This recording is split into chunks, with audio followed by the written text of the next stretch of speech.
Brahma, Gurur Vishnu, Gurur Devo Maheshwaraha, Gurureva Param Brahma, Tasmai Shri Gurave Namaha.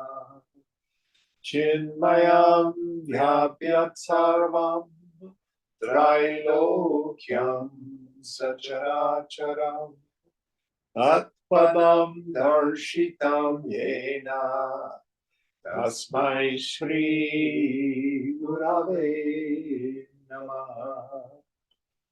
Tvameva Mata Cha Pita Tvameva Tvameva Bandhuscha Sakha Tvameva Tvameva Vedya Dravidam Tvameva Tvameva Sarvam Bhavadeva Deva Tvameva Sarvam Bhavadeva Deva. Jai. Om Sahana Vavatu Sahanau Bhunaktu Sahaviryam Karavavahai Tejasvinavadhitamastu ma vidvishavahai. Om Shanti Shanti Shanti. So we're coming close to the end, finally, of this 7th chapter. What verse are we on? Number 281. 281.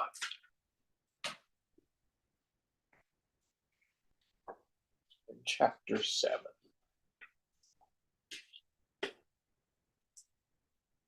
Ada pavidya yai chitrai swakarye jrimbha manaya yudva bodho jas yat sodhya sudidhro badhyatam katham. The knowledge of truth has fought and overcome ignorance even when it was at the height of its power, being helped by a variety of wrong notions produced by it. How can that knowledge, firmer now, be obstructed? Yes. So even when I had tenuous knowledge, that knowledge overcame ignorance. So now when I'm getting rooted in the knowledge, so not only has one become a full knower of the Supreme, but at least to some degree, the mind has retired into the Supreme.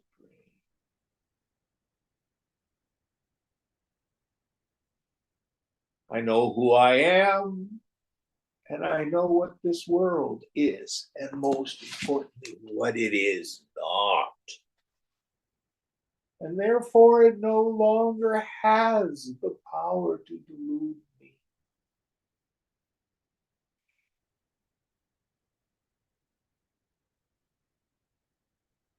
Such is the freedom of the person of steady wisdom.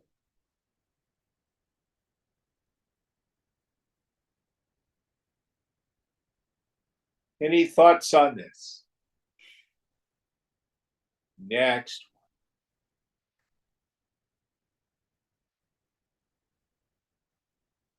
Trishtinta jnana tatkarya shavabodhena maritaha na bhiti bodha samraja kirti pratyutta tasya taihi.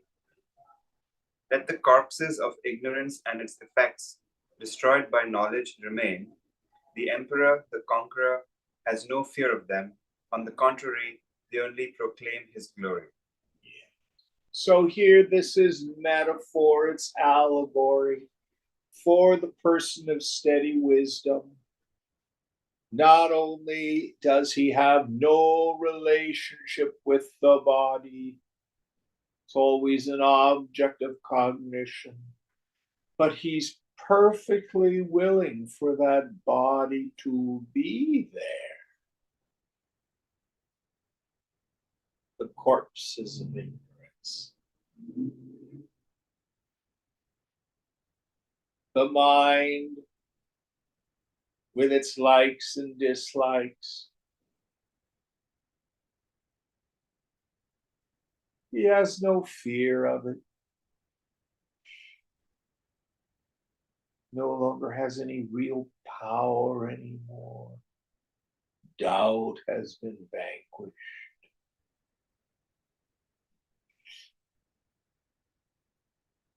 And listen carefully. What vanishes the doubt? Not, am I realized yet, or am I not realized yet? That's foolishness. Do you know your essential nature?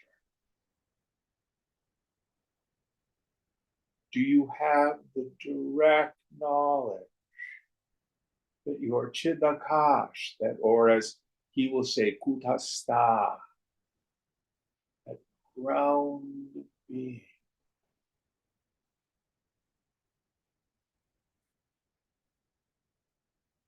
that ground of being is the only thing that's real.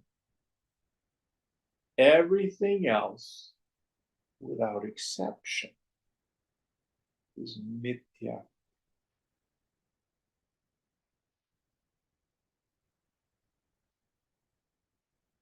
So the person of steady wisdom has nothing to prove.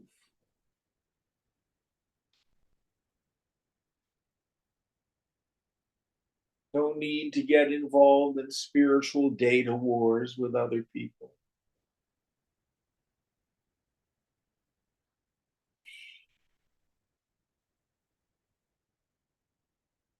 Tries to be of help in the world. There's a fit student, certainly pass it on.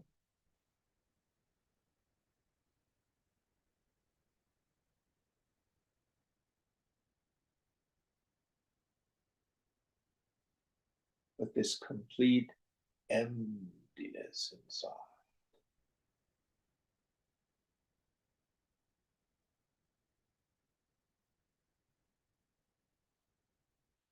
Next verse.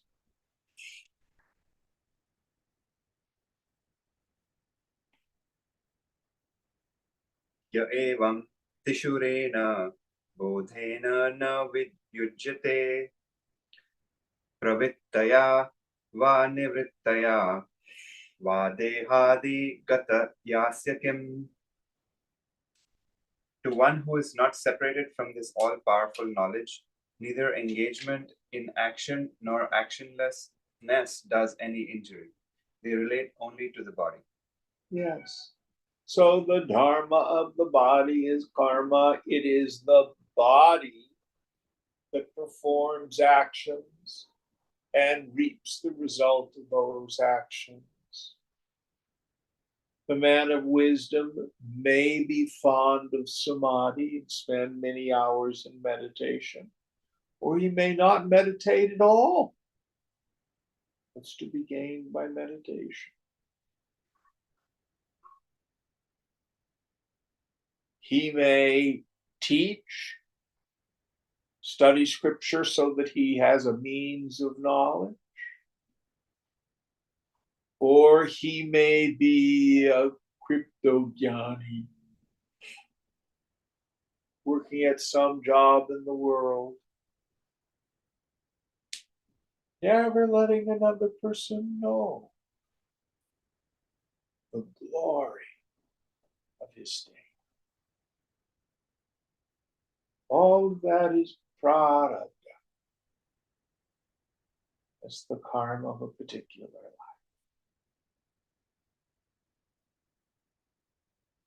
And he doesn't care. He's at peace. Profoundly content.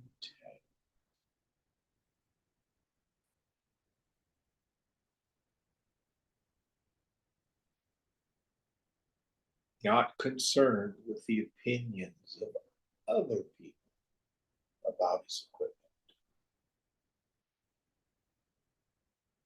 It's like someone saying, "Oh, Jim, your shadow is too long." Nonsense.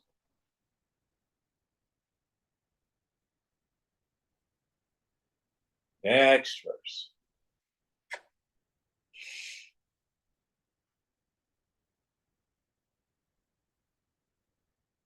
प्रवृत्ता वाग्रहो न्यान्यो बोधहीनस्य सर्वथा स्वर्गाय वापवार्गाय यतितव्यं यतो नृभिः. He who is without knowledge of truth must always be enthusiastic about action, for it is the duty of men to make efforts for heaven or for liberation. So, as long as we are in ignorance,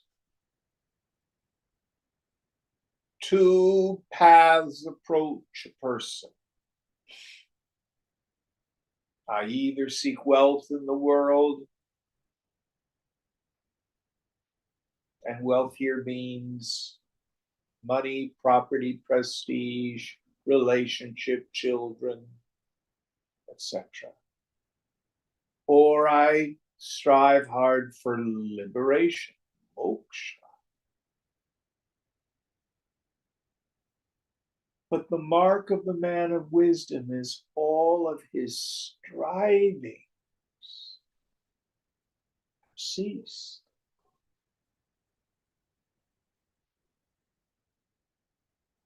He has nothing more to accomplish, nothing more to know.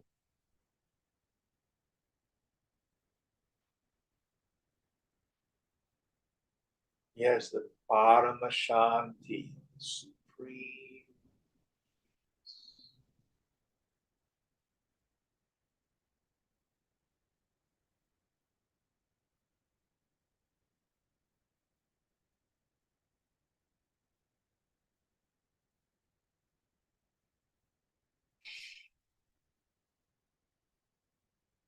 Any thoughts, questions?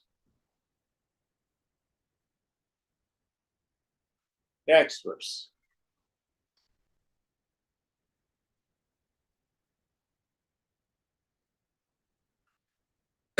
विद्वांश् चेता त्रिषां मध्ये तिष्ठेद नुरोधतः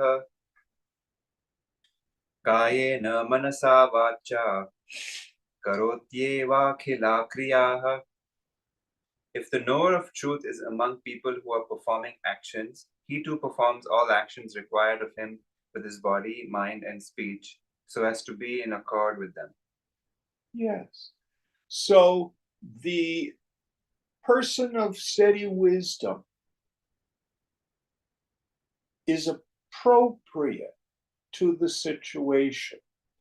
It's what the Tibetan Buddhists call crazy wisdom. He may not know what he's going to do from moment to moment.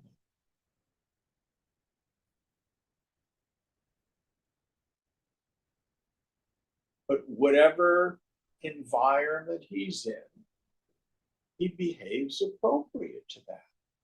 He doesn't have to announce himself as a Johnny, I'm somehow special.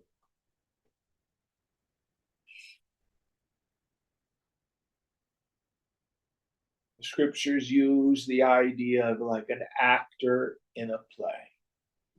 What role are you going to play today?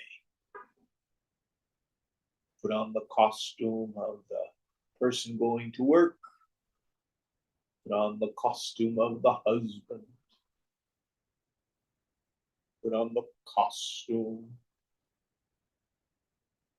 of the guru.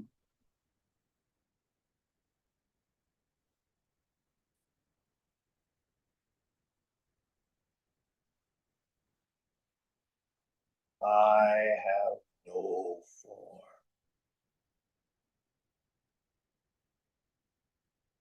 Nirupam.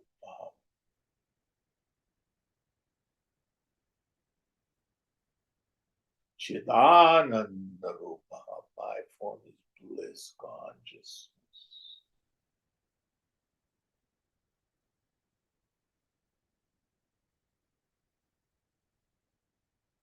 Next one.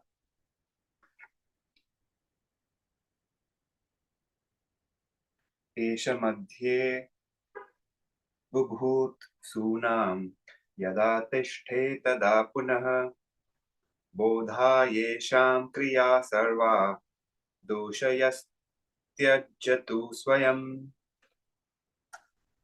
If, on the other hand, he happens to be among people who are aspirants to spiritual knowledge, he should show defects in all actions and himself give them up.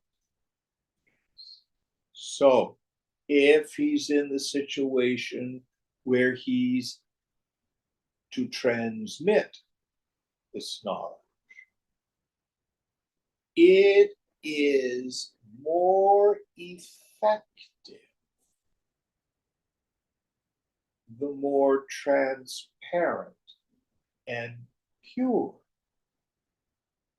the equipment of the teacher is.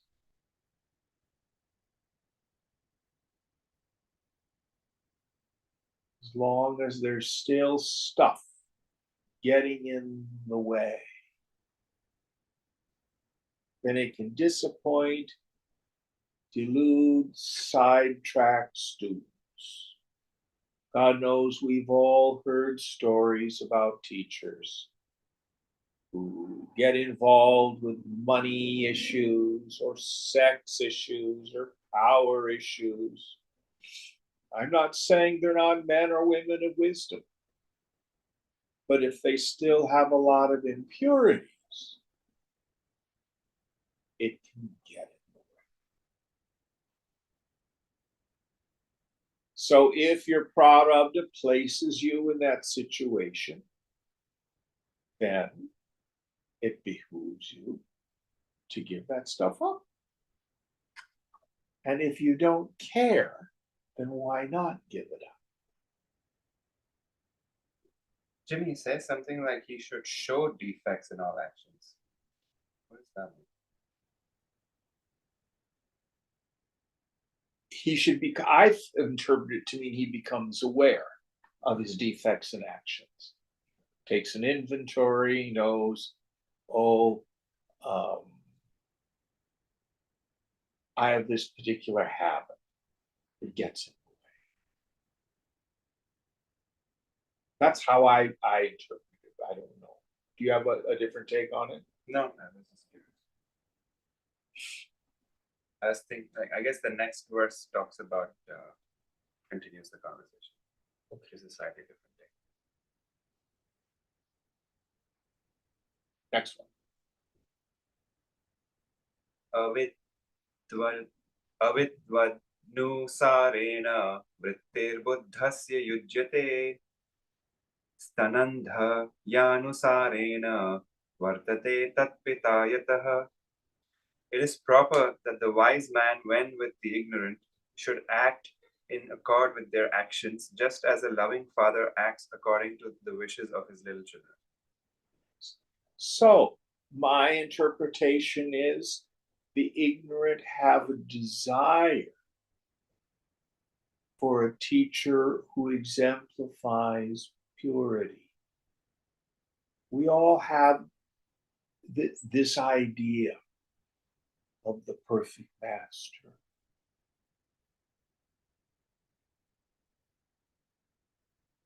Now, the equipment is by definition imperfect because it's finite. But if you're in that role, it behooves us to do our best not to let our personalities get in the way. And again, I've shared this conversation that Swamiji had, which I took very seriously at the time. He said, if you cannot see who I am, then just see me as a mouthpiece of the scriptures. Do not get involved with my personality. And many people will go to the Guru. They want to be his friend. They want approval. I want to hang out. There's nothing inherently wrong with that. What I did with Swamiji, I was there to do business. I wanted to know himself. I wasn't concerned with all that dross. It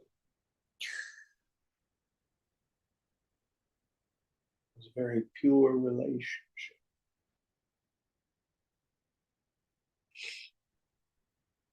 Swamiji's student, Ram, who had the ashrams in the Hague, he was very impure. He broke a lot of hearts, disappointed a lot of people.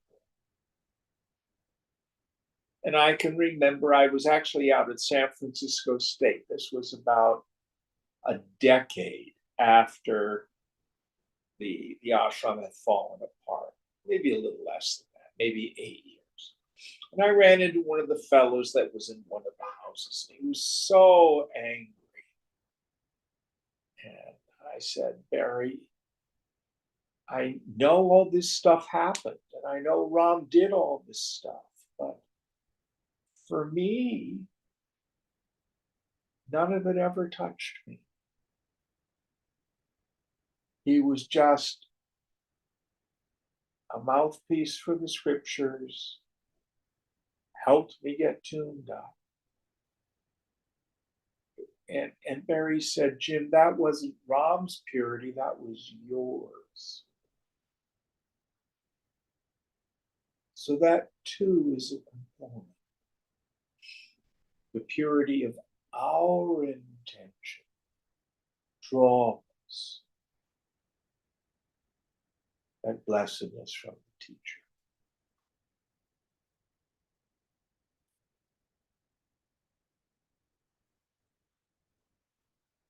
Now, what I suspect is Vidyaranya, when he was involved with politics, he probably had manipulation and maybe a little bit of dicey stuff going on, not necessarily telling the truth to impress the king, the Raja, and stuff like that. All the things that go on as a political animal. But when he became a sannyasi, there is the Shankaracharya. I think what he's implying here, guy, give up all of that behavior. So it doesn't get in the way of the teaching. Now that's my take. I have no idea what his intention is other than that. Any thoughts? Next one.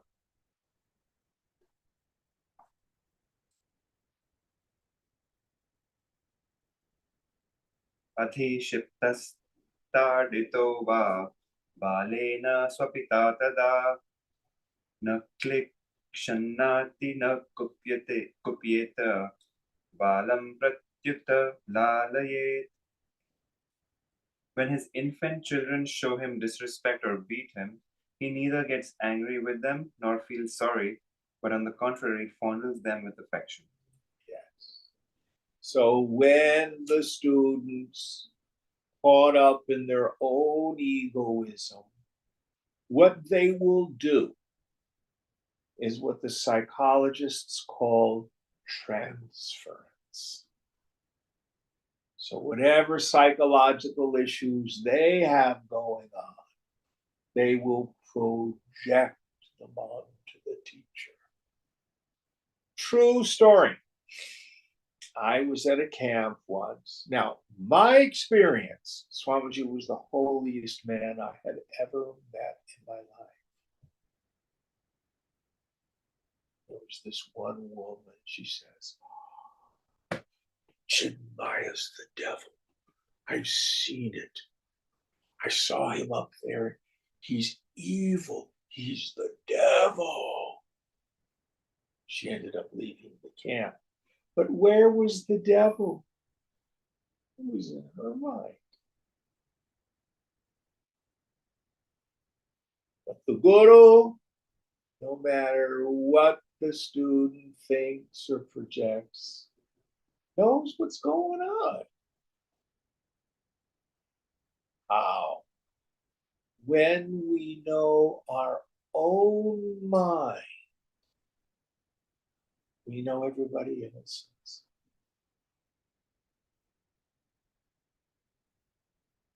You have inside of you the entire range of the human experience. You're selfish, you're greedy, you're dishonest, you're fearful, you're generous, you're kind, you're selfless, you're loving. Inside the human heart is the whole range. And when we've explored that whole range of our own psyche, then we can see another person clearly, without judgment, with compassion.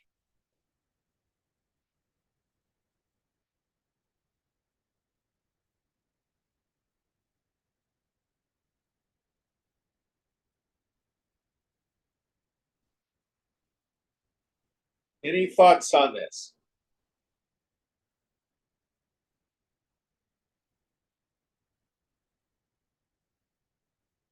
I have to tell you, so many people say, "Oh, Jim, are you reading our minds?"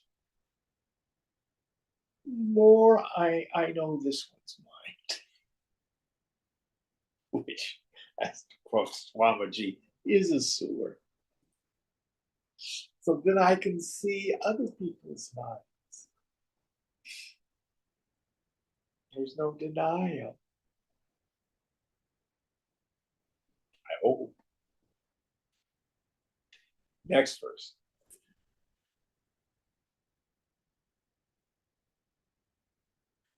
निन्दतः निन्दतः स्तूयमानो वा विद्वानज्ञेन निन्दति न स्तौति किन्तु तेषां स्यात् यथा बोधस्तथा चरेत्. The enlightened man, when praised or blamed by the ignorant, does not praise or blame them in return. He behaves in such a way as to awaken a knowledge of the real entity in them. So, what other people think about me is none of my business.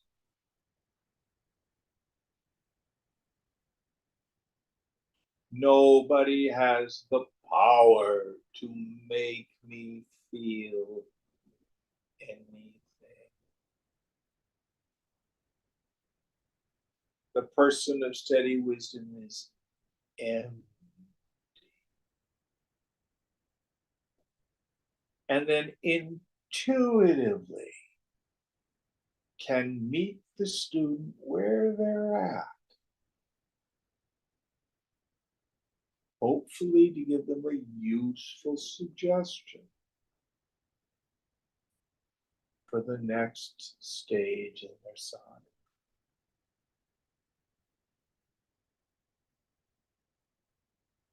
The highest Vedanta is theoretically available to everyone, but not everyone is subtle enough to receive it.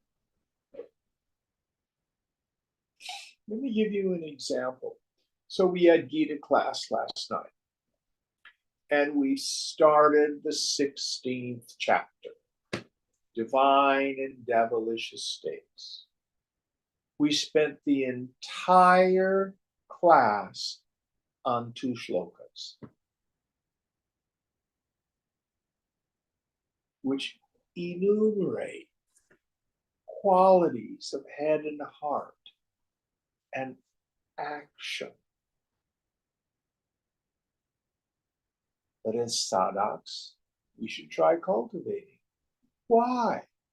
Because the group mind was at that level.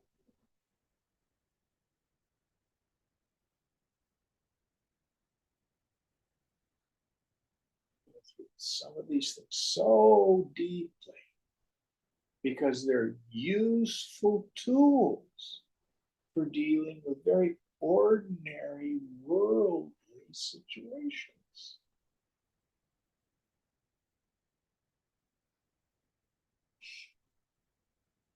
I tell people all the time, the teacher doesn't create the satsang, it's the student. It depends on what they have a need to hear, what comes out of the teacher's mouth.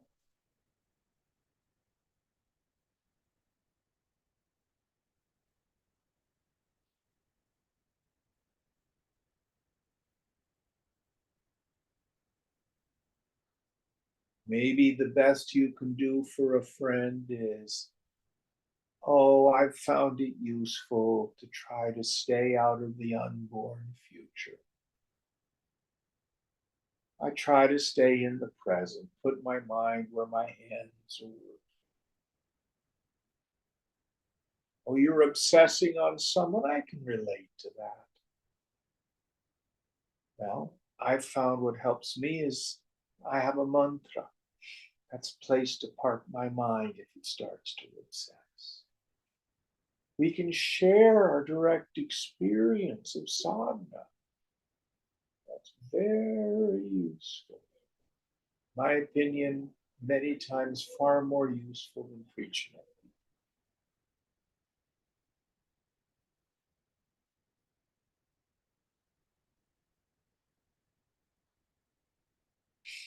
And in Gita, Krishna will say, we do not settle the minds of the ignorant with the highest truth.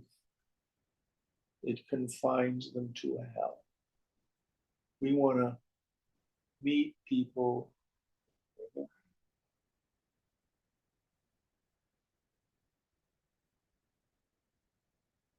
And Vidyaranya's not saying it, but St. Francis did.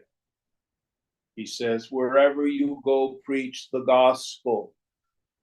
And if you must, use words.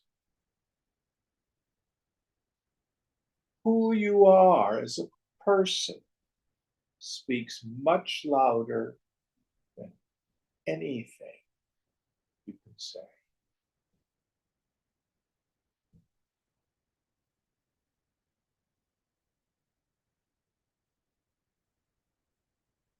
And if you're happy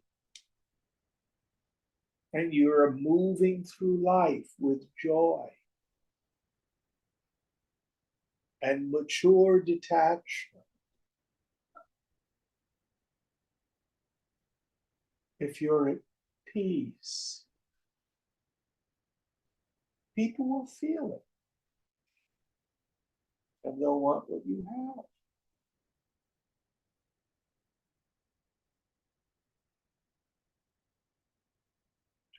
Next verse.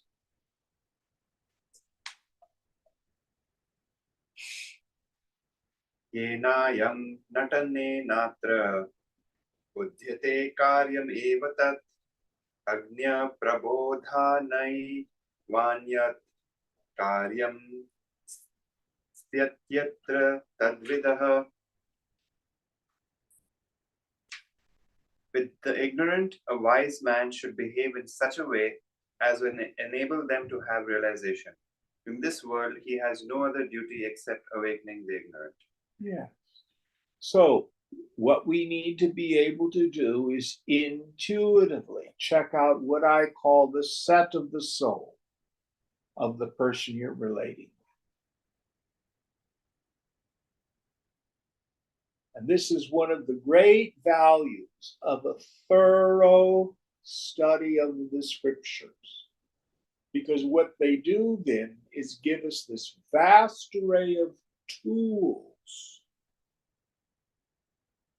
to be able to help someone.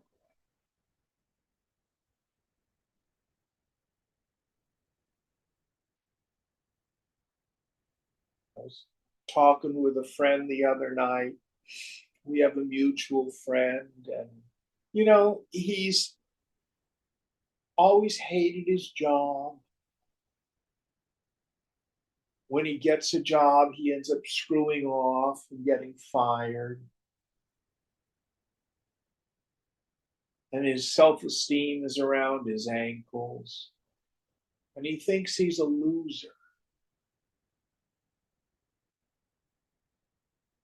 Now, if you knew someone who was in that state, what's the teaching you would give them?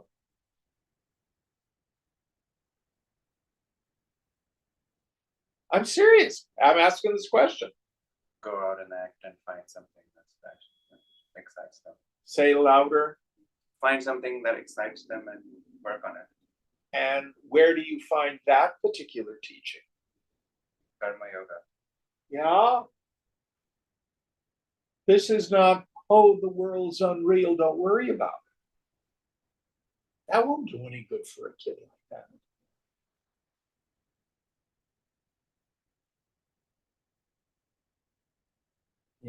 He needs to find his passion, follow your bliss.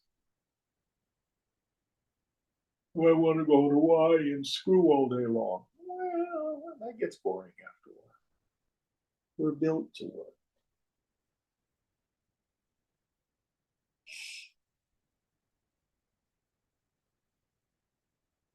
Or people, I've been cheated. I have a right to be angry. What would you say to someone with that particular issue?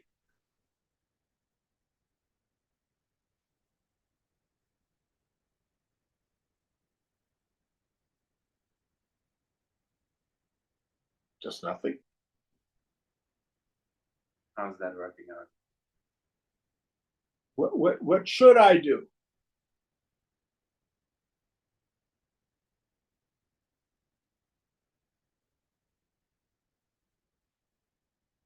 You'll figure something out. But these are real live issues that people come to us with.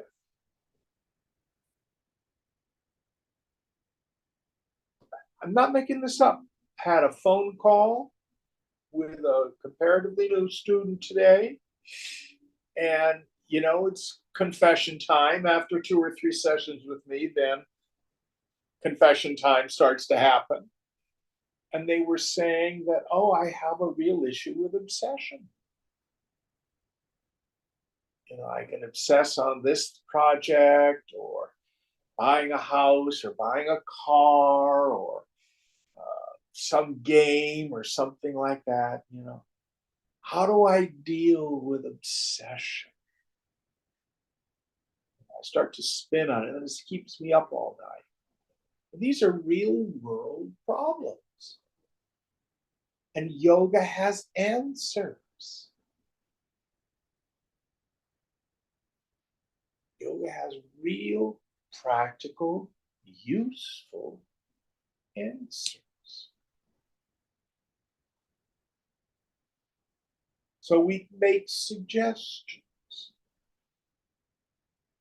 Can't do someone else's yoga.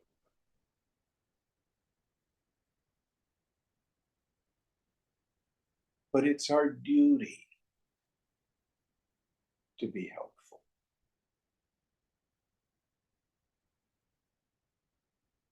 But this is part, in my opinion, of the great value of being Shrotriya. Because as we study these various scriptures, which are aimed for students at all sorts of different levels, we're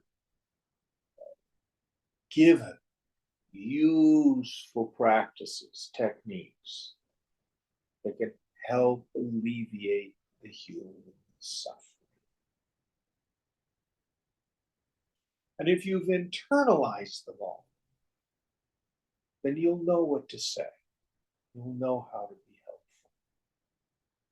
Sometimes there's nothing we can say or do. Just love people.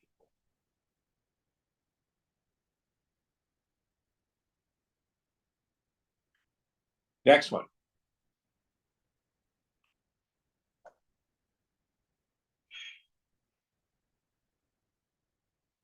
कृतकृत्य तया तृप्त प्राप्त प्राप्य तया पुनः तृप्यन्नेवं स्वमनसा मन्यते सौ निरन्तरम्. As he has achieved all that was to be achieved, and nothing else remains for him to do, he feels satisfied and always thinks thus. Yes. So, what is the end of knowledge? Knowing which there's nothing left. What is the Maha Siddha? The great power, the great accomplishment. Having accomplished, there's nothing left to accomplish.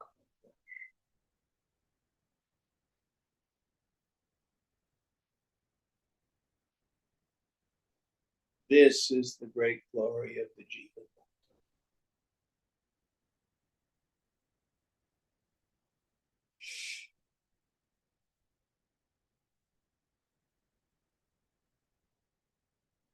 No longer makes efforts. Doesn't mean he doesn't work.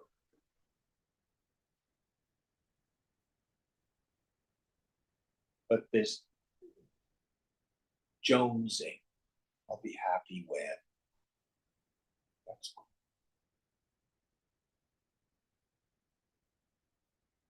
Next one. धन्योऽहं नित्यं स्वात्मानं मञ्जसा वेद्धि धन्योऽहं ब्रह्मान् मन्दो विभाति मे स्पृशम्. Blessed am I, blessed, for I have the constant vision of myself. Blessed am I, blessed, for the bliss of Brahman shines clearly to me. Yes. So here is poetry of a prayer to the self. I think one of the overwhelming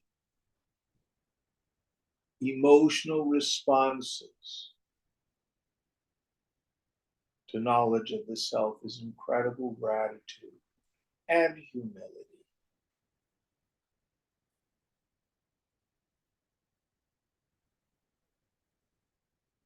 I frequently will, when I'm talking with my friend Panchadasi, we were so lucky to have met Swamiji. What punya. What incredible good fortune.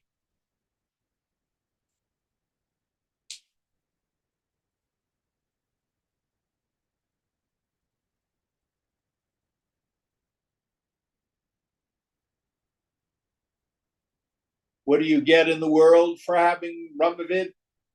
Nothing. But you get everything. Next verse. We should be coming to the end of this chapter, aren't we? Yeah, there's 6 more verses. Oh, okay.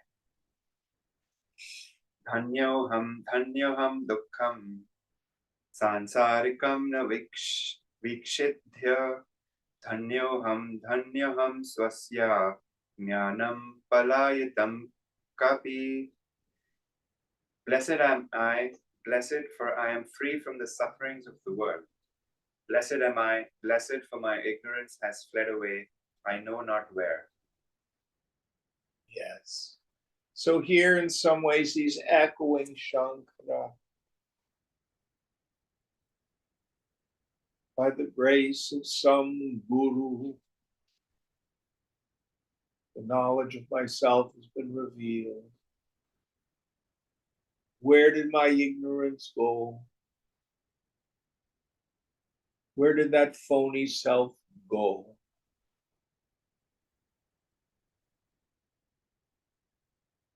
Gone.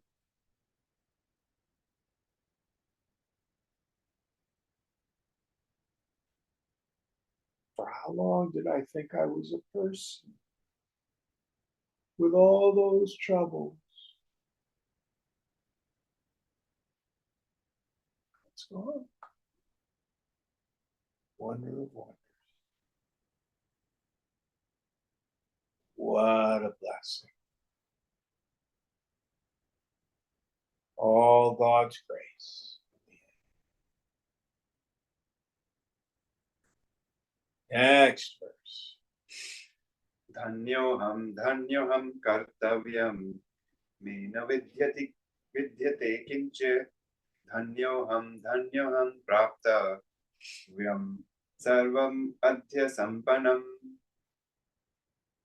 Blessed am I, blessed for I have no further duty to perform. Blessed am I, blessed for I have now achieved the highest that one can aspire to. So this kartavya, obligatory action. I'm a person, I have a goal, and the kartavya is I have things to accomplish to get from point A to point B. The mark of the person of steady wisdom is the kartavya's goal.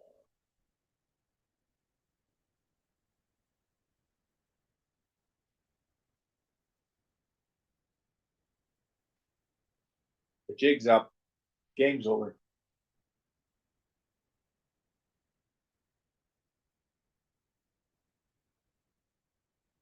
Shivoham, Shivoham.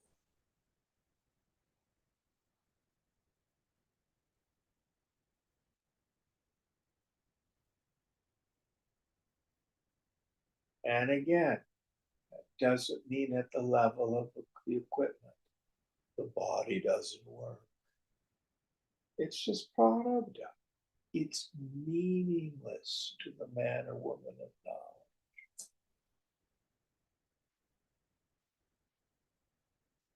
When the prarabdha is gone, you die. And I go.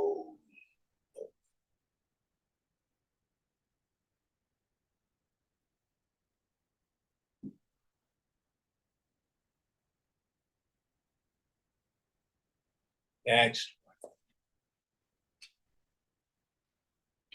धन्योऽहं तृप्ते मकोपमा भवलोके धन्योऽहं धन्यो धन्य पुनः पुनर्धन्य.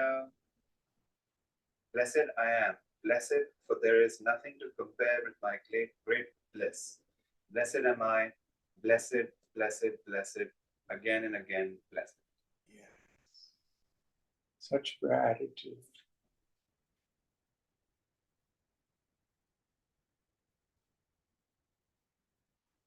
And there are two ways about this bliss. One, you either know the self or you don't. It's like seeing the bunnies in the picture in the Sunday funny papers. You either see them or you don't. But how deeply the mind can revel in Brahman. Oh, that's like trying to count to the highest number. There's no end. The jnani doesn't wake up one morning and say, oh, this is it. This is all the bliss I'm going to get.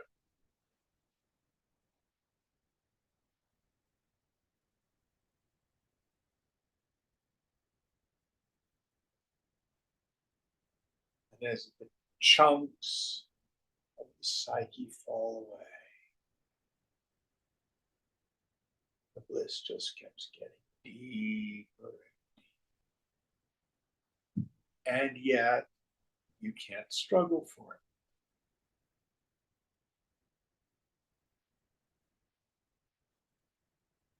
But if you can't help yourself, oh,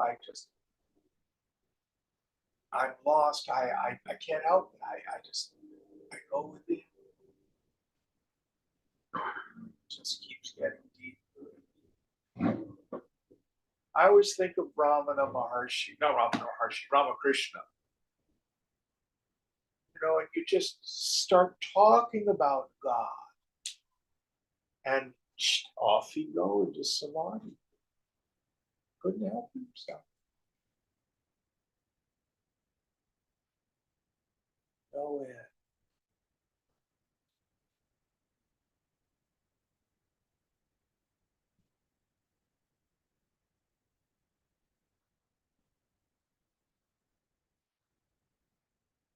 Next one. Aho punyam, phalitam phalitam dridham, asya punnasya sampatte, aho vayam.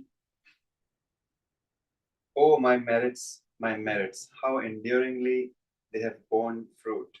Wonderful are we, the possessors of this great merit, wonderful. So, the fact of becoming a knower of Brahman is the result of many, many thousands of lives lived intelligently.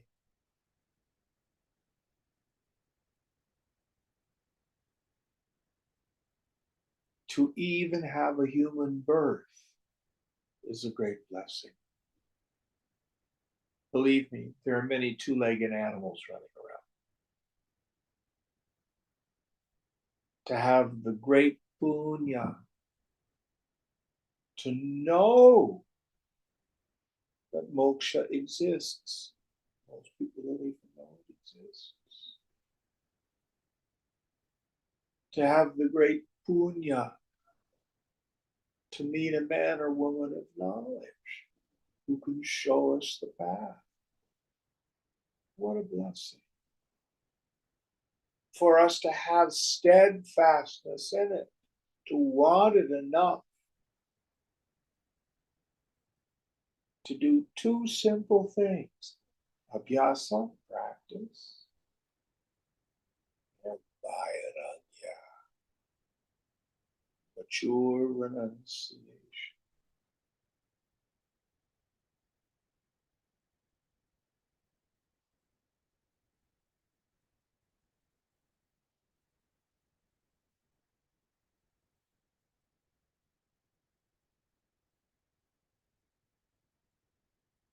Such gratitude for those of us who get to be on this path.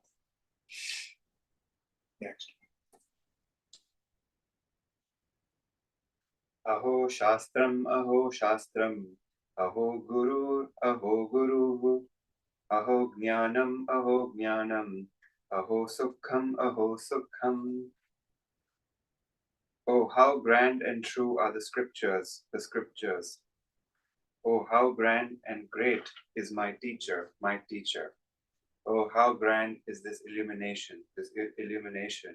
Oh, how grand is this bliss. Yeah. That's beautiful poetry.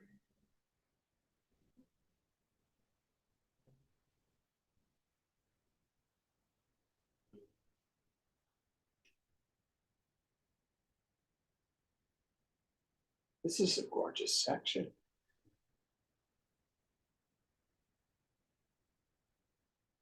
Next. Triptir deepam imam nityam, yenu sandadate buddhaha, brahmanande niban brahmanande nimanjantaste, tripyanti nirantaram. The wise who study repeatedly this chapter called the Lamp of Perfect Satisfaction will dive in the bliss of Brahman and remain in perfect bliss. Yes. That's the last one. Yeah. I think this is a good place to stop tonight, and we'll start the 8th chapter next week, but we have some more time. We can just hang out together. Does anyone have questions?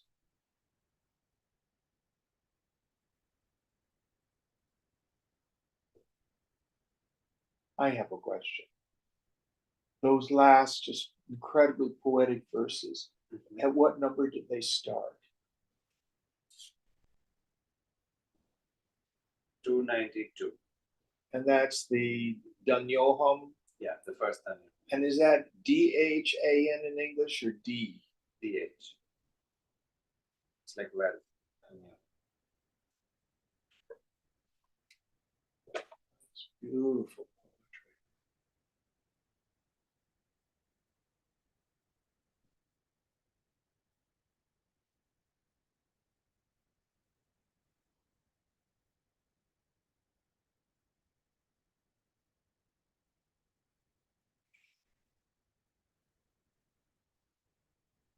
guess we'll end here then a few minutes early. Om Purnamada Purnamida Purnat Purnamudachyate Purnasya Purnamadaya Purnameva Vashishyate. Om Shanti Shanti Shanti. Hari Om Sri Guru Namaha. Hari